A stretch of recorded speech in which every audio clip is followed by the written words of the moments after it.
tout le monde, j'espère que vous allez bien. Voici une nouvelle vidéo qui vise à vous aider à trouver la bonne personne pour vous dans le sens thérapeute. Donc je parle bien évidemment des médiums, voyants, guérisseurs, énergéticiens, tout ce que vous voulez.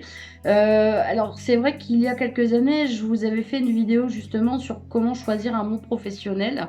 Et puis là, il y a d'autres billes, hein, et c'est pour ça que je repropose un peu ce thème aujourd'hui, parce qu'il y a d'autres choses qui se sont produites, des choses qui ont avancé. Par exemple, je vois les réseaux sociaux, ça a avancé à une vitesse pas possible. Et je pense que ça peut être sympa de vous donner aussi les bonnes billes, non seulement pour vous mettre les chances de votre côté, pour ne pas tomber sur un arnaqueur ou un charlatan, ou tout du moins une personne qui va être sérieuse. Alors déjà, dans un premier temps, ce qu'il faut savoir, c'est que tout comme d'autres professions, ce n'est pas à nous de venir vers vous, mais à vous de venir vers nous. Donc à partir du moment où vous recevez de la pub, où on vous envoie des messages privés, type, alors moi je l'ai parfois sur Instagram, et ça a le don de me mettre en rage. Bonjour, je suis médium, voyante, guérisseuse. Je vous propose le retour de l'être aimé, pardon. Patati et patata. Puis je reçois ça en message privé. Ben ça c'est niette, c'est pas la peine. C'est pas quelqu'un de bon. On n'a pas besoin de courir après les gens. C'est les gens qui viennent vers nous parce qu'ils ont besoin. Voilà. Alors je dis pas qu'on peut pas faire un peu de pub. Il y a un moment donné, si on en vit, bah forcément il va y avoir des actions de pub, dans le sens où de la communication sur des conférences qu'on va faire, sur des ateliers qu'on peut proposer, sur des vidéos qu'on va poster, peu importe. Mais en tout cas, voilà, ça c'est la règle d'or. Euh, un praticien, on va dire ça de façon générale, qui vient vers vous, c'est pas simple. Donc moi, je vous propose de bannir, de bloquer et de passer à autre chose et vraiment pas, essayer au risque de finalement vous faire vraiment arnaquer. Donc on peut voir de plus en plus, et on en parle beaucoup à la télé et un peu partout sur le net, une recrudescence d'arnaqueurs, et pas des petites arnaques, hein. On va vous promettre monts et merveilles. Alors déjà pareil, en gros le praticien ne peut pas vous faire des promesses, parce que de toute façon on travaille avec l'invisible et on n'est pas à l'abri de ce qui peut se passer. Donc que ça soit en termes de dégagement, de soins, de voyance, peu importe, ou même de contact défunt, hein, vraiment tout ce qui se rapporte à tout ça. Ça peut ne pas fonctionner parce qu'on n'est pas tous compatibles, et puis il y a des fois, on maîtrise pas toujours et ça ne fonctionne pas, donc pour différentes raisons. Mais faut pas non plus se prendre la tête avec ça. Puis après, il y a d'autres cas où, par exemple, on va aller voir un voyant et puis on se rend compte que ce qu'il nous dit, ça ne fonctionne pas, mais en même temps, on a des problèmes d'entité ou de magie. Donc forcément, c'est pas le praticien à remettre en cause, mais du coup, le côté magie, où c'est pas forcément la personne qui est mauvaise. Ensuite, ce que je peux vous dire aussi, c'est que l'idéal, mais vraiment le must du must, c'est de consulter quelqu'un dont on vous en a parlé, enfin je veux dire dont on vous a parlé. C'est-à-dire que, par exemple, moi, je vais voir un voyant, j'en suis super contente, et du coup, effectivement, quand quelqu'un dans mon entourage va avoir besoin d'un voyant, je vais dire, moi j'ai été contente de ses services, tu peux aller le voir les yeux fermés. Voilà. Le bouche à oreille, il n'y a rien de mieux. C'est vraiment peut-être le plus sécure. En tout cas, vous risquez pas de vous faire arnaquer. Ça peut ne pas fonctionner, encore une fois, je le répète, mais au moins vous ne vous faites pas arnaquer. D'autant plus que parfois les arnaques, je reviens là-dessus, mais j'en vois tellement que ça me choque que il faut faire super attention, et puis ne pas être trop naïf aussi, y avoir du discernement, hein. Dans ce qu'on dit, faut en prendre et faut en laisser, faut garder ce qui vous parle, hein.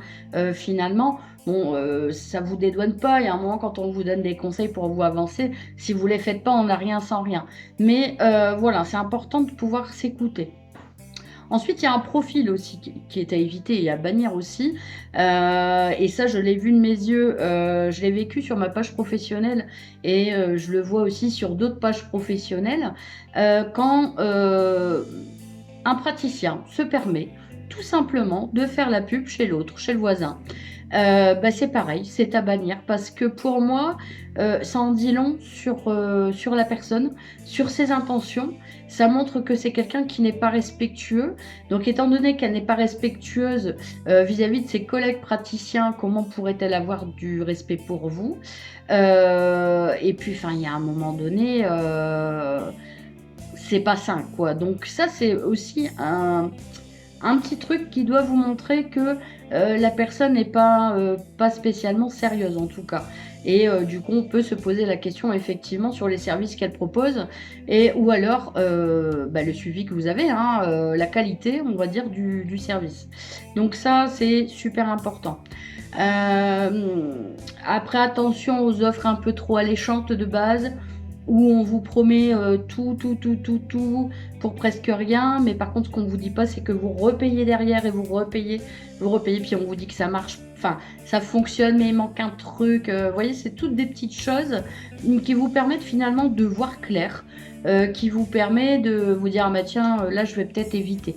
Voilà. Après prendre, alors vous pouvez faire confiance à des petits nouveaux qui arrivent, hein, vous pouvez par exemple regarder les commentaires sur le site internet, sur Google, sur bon, même si on sait, mais ça c'est partout où il peut y en avoir des faux, des avis, mais il y a un moment donné, voilà, quand il y a beaucoup d'avis d'un peu de partout, que la personne elle est à son compte, pignon sur rue, non, mais que ça fait longtemps qu'elle pratique, voilà, ça peut être une marque aussi de confiance.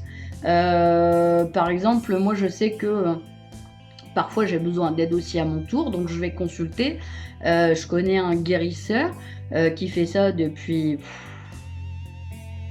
30 ans, 40 ans peut-être. Et du coup, effectivement, quand j'ai un souci, ça m'arrive d'aller le voir. Mais voilà, il a fait plus que ses preuves et ça a fonctionné. Voilà.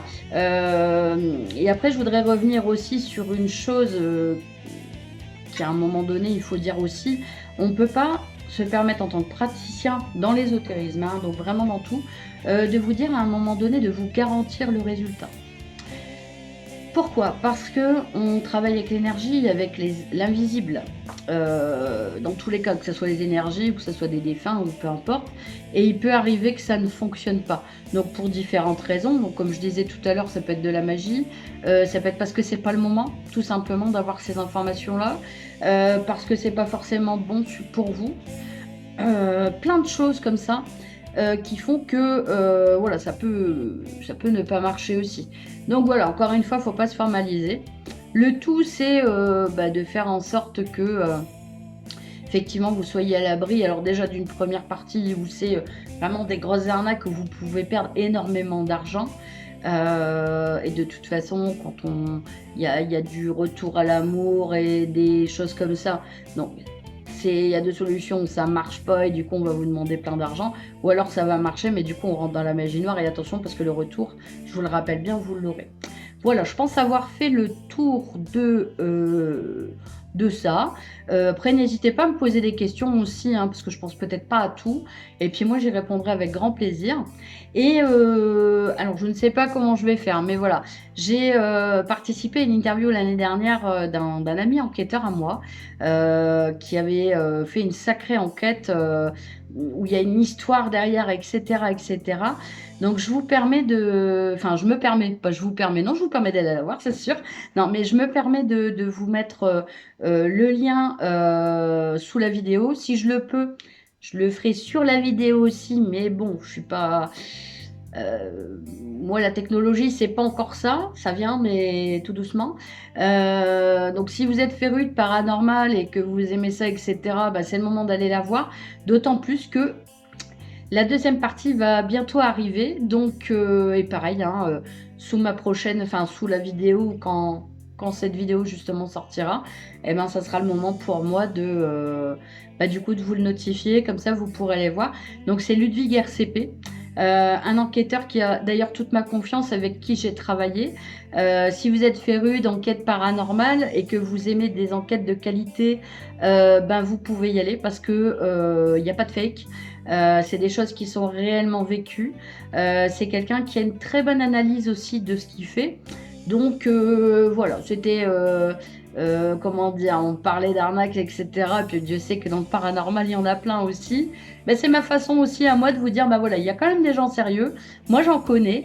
Et puis, ben voilà, je vous les propose. Et puis, ben pourquoi pas lui laisser un petit commentaire et puis à s'abonner à sa chaîne. Ça lui fera, je pense, grandement plaisir. En tout cas, pour moi aujourd'hui, c'est terminé. Je vous souhaite à toutes et à tous une bonne journée. Je vous dis à très vite pour une prochaine vidéo. À bientôt!